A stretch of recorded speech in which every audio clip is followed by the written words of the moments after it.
या देवी सर्वभूतेषु मां ब्रह्मचारिणी रूपेण संस्थिता नमस्तस्यै नमस्तस्यै नमस्तस्यै नमो नमः। ओम दुम दुर्गाय नमः। जय माता रानी। माँ भगवती दुर्गा की कृपा आप और आपके समस्त परिवार पर सदैव बनी रहे। आज है नवरात्रि का दूसरा दिन, तो आप सभी को नवरात्र के दूसरे दिन की हार्दिक शुभकामनाएं। देवी दुर्गा के 9 अवतारों में से दूसरे अवतार को मां ब्रह्मचारिणी के नाम से जाना जाता है। देवी के इस अवतार की पूजा नवरात्रि के दूसरे दिन की जाती है। मां का नाम ब्रह्मचारिणी दो शब्द ब्रह्म और चारिणी से मिलकर बना है। जहां ब्रह्म का अर्थ है तपस्या, वहीं चारिणी का अर्थ है आचरण करने वाली, अर्थात ब्रह्मचारिणी का शाब्दिक अर्थ है तप का आचरण करने वाली। महादेव को अपने पति के रूप में पाने के लिए कई कठोर तपस्या के कारण देवी ब्रह्मचारिणी स्वरूप का आविर्भाव हुआ। आइए जानते हैं मां ब्रह्मचारिणी की तप की कथा। देवी ब्रह्मचारिणी का स्वरूप अत्यंत ही शांत एवं मनोरम है। उनके दाएं हाथ में जप की अक्षय माला और बाएं हाथ में कमंडल सुसज्जित है। इस स्वरूप में माता बिना किसी वाहन के नजर आती हैं। नवरात्रि के पावन त्योहार के दूसरे दिन माता ब्रह्मचारिणी की विधि पूर्वक पूजा होती है। देवी ब्रह्मचारिणी के महात्म्य की कथा महादेव के प्रति उनके प्रेम और निष्ठा से जुड़ी हुई है। माँ दुर्गा का यह अवतार मनुष्य को निष्ठा और वैराग्य की सीख देता है। उनकी महिमा की इस कथा का उल्लेख देवी भागवत, महात्म्य और मार्कंडे पुराण के कुछ जगहों पर भी मिलता है। धार्मिक कथाओं के अनुसार प्रजापति दक्ष ने कनखल में एक विराट यज्ञ का आयोजन किया था। महादेव के प्रति मन में विरोध और ईर्ष्या का भाव होने के कारण उन्होंने महादेव और देवी सती के अलावा उस यज्ञ में सभी को आमंत्रित किया। जब देवी सती को इस यज्ञ के बारे में पता चला तो उन्होंने यज्ञ में पहुंचकर अपने पिता से ऐसा करने का कारण पूछा। इस पर प्रजापति दक्ष ने अपनी पुत्री और महादेव को अपशब्द कहे।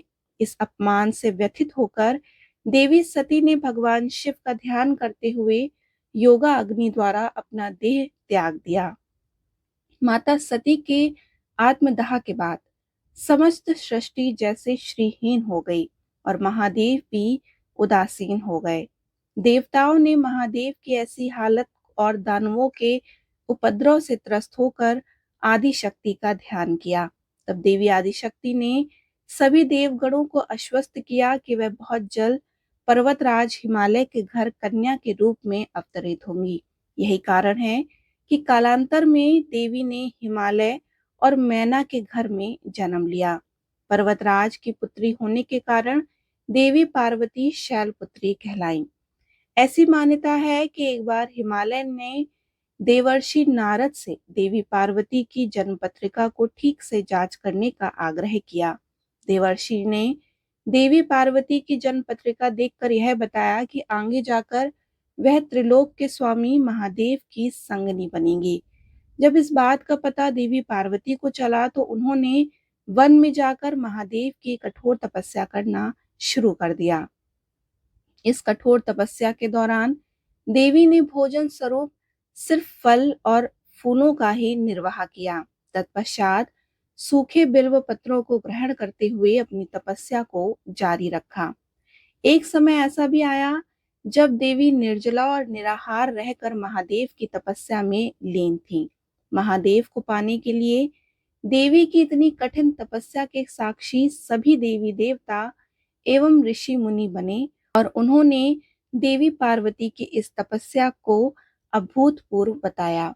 जब देवी की कठिन तपस्या के कारण उनका शरीर कमजोर हो गया था, तब सभी देवताओं और ऋषियों ने इस तपस्या से प्रसन्न होकर उन्हें यह आशीर्वाद दिया कि उनकी सभी इच्छाएं पूरी होंगी और उनका विवाह महादेव के साथ ही संपन्न होगा। मान्यता तो यह भी है कि देवी का यह स्वरूप भक्तों को अनंत फल प्रदान करने वाला है।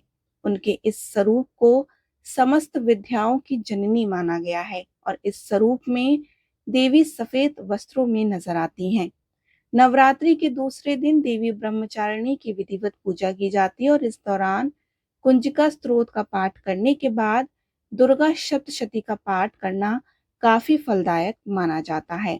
इसके साथ ही भक्त माता के विशेष मंत्रों के द्वारा भी देवी ब्रह्मचारिणी की आराधना करते हैं।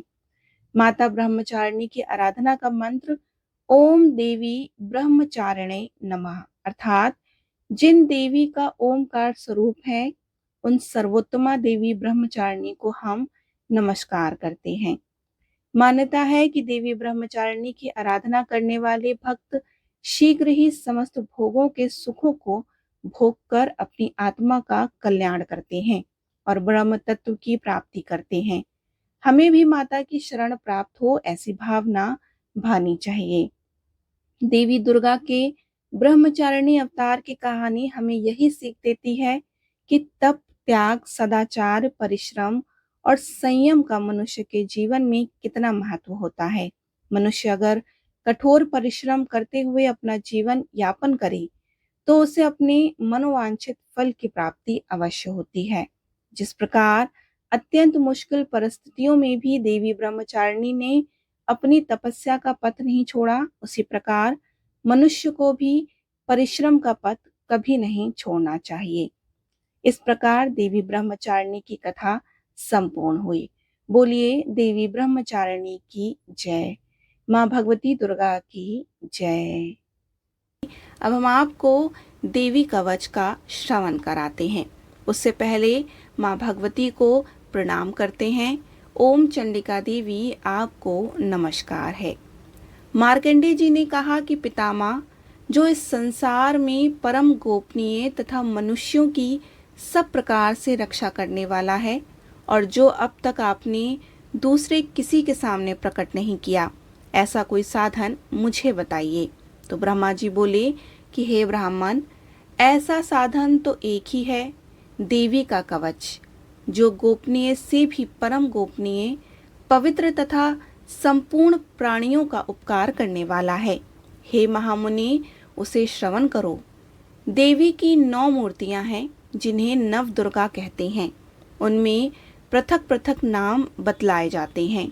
प्रथम नाम शैलपुत्री है, दूसरी मूर्ति का नाम ब्रह्मचारिणी है, तीसरा स्वरूप चंद्रघंटा के नाम से प्रसिद्ध है, चौथी मूर्ति को कुष्मांडा कहते हैं, पांचवी दुर्गा का नाम स्कंद माता है, देवी के छठे रूप को कात्यायनी कहते हैं, सातवां कालरात्रि और आठवां स्वरूप महागौरी के नाम से प्रसिद्ध है। नवी दुर्गा का नाम सिद्धिदात्री है। यह सब नाम सर्वज्ञ महात्मा वेद भगवान के द्वारा ही प्रतिपादित हुए हैं। जो मनुष्य अग्नि में जल रहा हो, रणभूमि में शत्रुओं से गिरा हो, विषम संकट में फंस गया हो तथा इस प्रकार भय से आतुर होकर जो भगवती दुर्गा की शरण में प्राप्त हुए हों, उनका कभी कोई अमंगल नहीं होता। युद्ध के समय संकट में पड़ने पर भी उनके ऊपर कोई विपत्ति दिखाई नहीं देती। उन्हें शोक, दुख और भय की प्राप्ति नहीं होती है। जिन्होंने भक्तिपूर्वक देवी का स्मरण किया है, उनका निश्चय ही अभ्युदय होता है। देवेश्वरी, जो तुम्हारा चिंतन करते हैं, उनकी तुम निसंदेह रक्षा करती हो। चामुंडा देवी प्रेत पर आरूढ़ होती हैं, वराही भैंसे पर सवारी करती हैं, इंद्री का वाहन एरावत हाथी है, वैष्णवी देवी गरुड़ पर ही आसन जमाती हैं, माहेश्वरी वृषभ पर आरूढ़ होती हैं, कौमारी का वाहन मयूर है। भगवान विष्णु की प्रियतमा लक्ष्मी देवी कमल के आसन पर विराजमान है और हाथों में कमल धारण किए हुए हैं। वृषभ पर आरूढ़ ईश्वरी देवी ने श्वेत रूप धारण कर रखा है। ब्रह्म देवी हंस पर बैठी हुई हैं और सब प्रकार के आभूषणों से विभूषित हैं।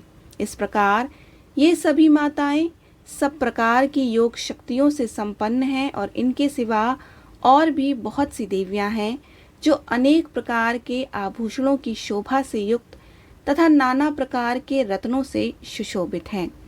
ये संपूर्ण देवियां क्रोध में भरी हुई हैं और भक्तों की रक्षा के लिए रथ पर बैठी दिखाई देती हैं। ये शंख, चक्र, गदा, शक्ति, हल और मूसल, खेटक और तोमर, परशु तथा पाशु, कुंद और त्रिशूल एवं उत्तम शांग्र, धनुष आदि अस्त्र शस्त्र अपने हाथों में धारण करती हैं।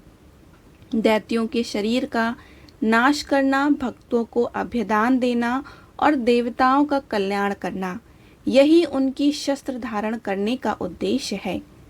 कवच आरंभ करने से पहले इस प्रकार प्रार्थना करनी चाहिए। महान रौद्र रूप, अत्यंत घोर पराक्रम, महाबल और महान उत्साह वाली देवी, तुम महान भय का नाश करने वाली हो, तुम्हें नमस्कार है। तुम्हारी ओर देखना भी कठिन है। शत्रुओं का भय बढ़ाने वाली जगदम्बिके, मेरी रक्षा करो। पूर्व दिशा में इंद्री, मेरी रक्षा करें। अग्निकोण में अग्निशक्ति, दक्षिण दिशा में वाराही तथा नेत्र कोण में खड्ग धारिणी, मेरी रक्षा करें। पश्चिम दिशा में वारुणी और वै कोण में मृग पर सवारी करने वाली देवी, मेरी रक्षा करें। उत्तर दिशा में कौमारी और ईशान कोण में शूलधारिणी देवी, रक्षा करें। ब्रह्माणी, तुम ऊपर की ओर से मेरी रक्षा करो और वैष्णव देवी नीचे की ओर से मेरी रक्षा करें। इसी प्रकार शव को अपना वाहन बनाने वाली चामुंडा देवी दसों दिशाओं से मेरी रक्षा करें। जया आगे से, विजया पीछे की ओर से मेरी रक्षा करें। वाम भाग में अजिता और दक्षिण भाग में अपराजिता रक्षा करें। उद्योतनी शिखा की रक्षा करें। उमा मेरे मस्तक पर विराजमान होकर रक्षा करें। ललाट में मालाधारी रक्षा करें और यशस्विनी देवी मेरी भुवों का संरक्षण करें। भुवों के मध्य भाग में त्रिनेत्रा और नथनों में यमघंटा देवी रक्षा करें। दोनों नेत्रों के मध्य भाग में शंखनी और कानों में द्वारवासिनी रक्षा करें। कालिका देवी कपोलों की तथा भगवती शंकरी मूल भाग की रक्षा करें। नासिका में सुगंधा और ऊपर के होंठ में चर्चिका देवी रक्षा करें। नीचे की होंठ में अमृत कला तथा जिह्वा में सरस्वती देवी मेरी रक्षा करें। कौमारी दांतों की ओर और चंडिका कंठ प्रदेश की रक्षा करें। चित्रघंटा गले की घंटी की ओर महामाया तालु में रहकर रक्षा करें। कामाक्षी ठोणी की और स्वर मंगला मेरी वाणी की रक्षा करें। भद्रकाली ग्रीवा में और धनुर्धरी मेरु दंड में रहकर मेरी रक्षा करें। कंठ के बाहरी भाग में नीलग्रीवा और कंठ की नली में नलकोबरी रक्षा करें। दोनों कंधों में खड़कनी और मेरे दोनों भुजाओं में व्रजधारिणी रक्षा करें। दोनों हाथों में दंडनी और उंगलियों में अंबिका रक्षा करें। शूलेश्वरी नखों की रक्षा करें और कुलेश्वरी कुक्षी यानी पेट की रक्षा करें। महादेवी दोनों स्तनों की, शोक विनाशिनी देवी मन की रक्षा करें।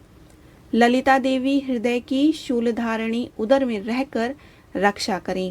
नाभि में कामनी और गुह भाग में गुहेश्वरी मेरी रक्षा करें।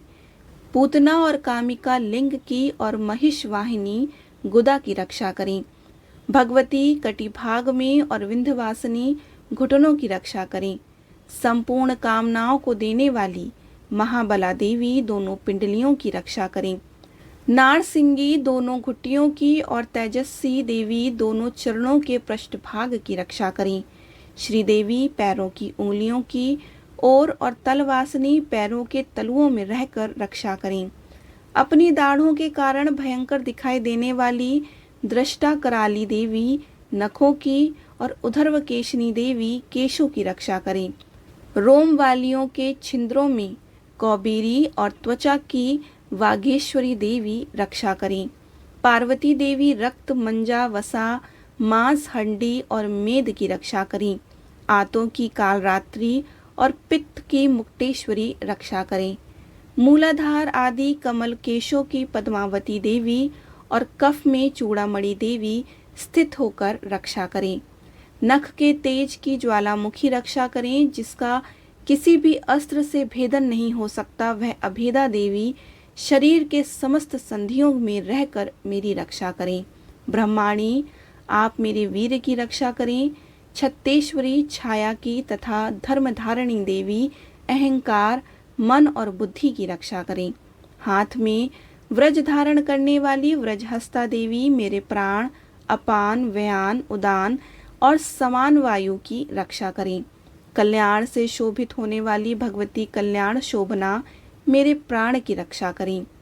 रस, रूप, गंध, शब्द और स्पर्श, इन विषयों का अनुभव करते समय योगिनी देवी रक्षा करें तथा सत्वगुण, रजोगुण, तमोगुण की रक्षा सदा नारायणी देवी करें।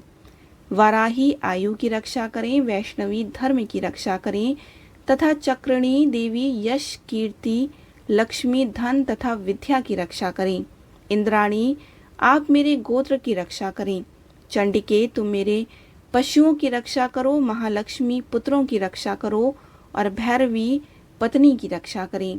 मेरे पथ की सुपता तथा मार्ग में क्षेम करी रक्षा करें और राजा के दरबार में महालक्ष्मी रक्षा करें तथा सब और व्याप्त रहने वाली विजया देवी संपूर्ण भयों से मेरी रक्षा करें। देवी, जो स्थान कवच में नहीं कहा गया अतएव रक्षा से रहित है, वह सब तुम्हारे द्वारा सुरक्षित हो, क्योंकि तुम विजयशालिनी पापनाशिनी हो। यदि अपने शरीर का भला चाहे तो मनुष्य बिना कवच के कहीं एक पग भी ना जाए। कवच का पाठ करके ही यात्रा करे। कवच के द्वारा सब ओर से सुरक्षित मनुष्य जहाँ जहाँ भी जाता है वहाँ वहाँ उसे धन लाभ होता है तथा संपूर्ण कामनाओं की सिद्धि करने वाली विजय की प्राप्ति होती है। वह जिस जिस अभिष्ट वस्तु का चिंतन करता है उसको निश्चय ही प्राप्त कर लेता है। वह पुरुष इस पृथ्वी पर तुलना रहित महान ऐश्वर्य का भागी होता है। कवच से सुरक्षित मनुष्य निर्भय हो जाता है। युद्ध में उसकी पराजय नहीं होती तथा वह तीनों लोकों में पूजनीय होता है। देवी का यह कवच देवताओं के लिए भी दुर्लभ है। जो प्रतिदिन नियम पूर्वक तीनों संध्याओं के समय श्रद्धा के साथ इसका पाठ करता है उसको देवी कला प्राप्त होती है तथा वह तीनों लोकों में कहीं भी पराजित नहीं होता। इतना ही नहीं, वह अपमृत्यु से रहित हो 100 से भी अधिक वर्षों तक जीवित रहता है। मकरी, चेचक और कोढ़ आदि उसकी संपूर्ण व्याधियां नष्ट हो जाती हैं। कनेर, भांग, अफीम, धतूरे आदि तथा स्थावर विष, सांप और बिच्छू आदि के काटने से भी चढ़ाया हुआ जगम विष तथा अहिफेम और तेल के संयोग आदि बनने वाले कृत्रिम विष, ये सभी प्रकार के विष दूर हो जाते हैं। उनका कोई भी असर नहीं होता। इस पृथ्वी पर मारण, मोहन आदि जितने भी अभिचारिक प्रयोग होते हैं तथा इस प्रकार के जितने मंत्र यंत्र होते हैं वे सब इस कवच को हृदय में धारण कर लेने पर उस मनुष्य को देखते ही नष्ट हो जाते हैं।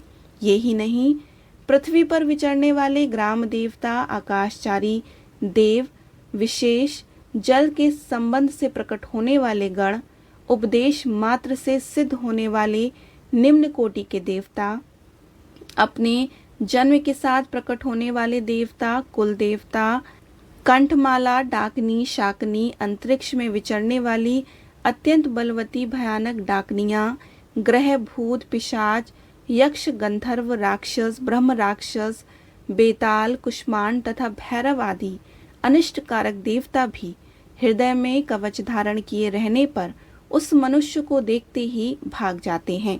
कवचधारी पुरुष को राजा के समान वृद्धि प्राप्त होती है। यह कवच मनुष्य के तेज की वृद्धि करने वाला और उत्तम है। कवच का पाठ करने वाला पुरुष अपनी कीर्ति से वशीभूत भूतल पर अपने श्वस के साथ वृद्धि को प्राप्त होता है।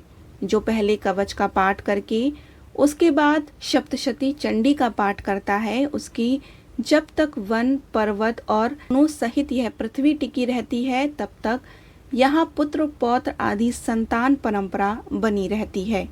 फिर देह का अंत होने पर वह पुरुष भगवती महामाया के प्रसाद से उस नित्य परम पद को प्राप्त हो जाता है जो देवताओं के लिए भी दुर्लभ है। सुंदर दिव्य रूप धारण करता है और कल्याण में शिव के साथ आनंद का भागी होता है। देवी कवच संपूर्ण हुआ। बोलिए माँ भगवती दुर्गा की जय। चंडिका देवी की जय।